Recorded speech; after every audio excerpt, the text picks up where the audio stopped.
Yan po, supply sa ducting. Dudugtungin po yan, mahaba yan. Ito din, nilagyan po ng rugby. Ilalagay po yun dyan. Ano po yung supply. Ilagyan ng ganun. Tapos insulation duct. Kapunta dito. Butasan din yan. Butasan din yan. Nagiging ganyan po siya kahaba yun. Nagdugtungin yun. Tapos magiging ganun po siya yan. Supply duct. Lalagyan po ng yan. O yan po yung supply. Yan. Wala pa po siyang wala pa po siyang flexible ducting. Yan. Tapos dito sa center niya, lalagyan po siya ng grills yan. Diyan sa gitna.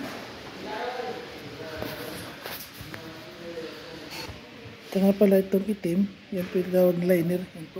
Yan po yung liner. Ang sistema pala dito, every 3 meters bago sa equipment, lagyan po ng liner. Yan. Liner po yun. Insulation liner. Yan yung mga supply.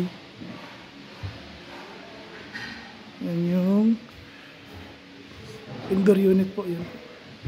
Yan po yung indoor unit. Ito po ay chilled water type easy. Chilled water type easy. Yung liner pa yan, insulation din po yan. Insulation po. Insulation ducting. Liner. Yan. Liner siya. Yan po. Yan po yung connector. Ito po. Lagyan lang yung kuwan. Yung dito rugby nilagay.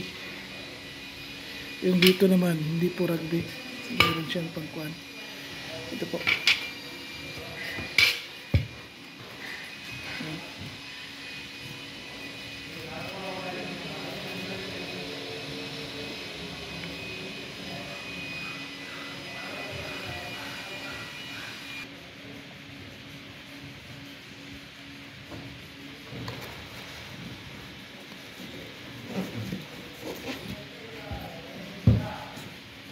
Saglit lang.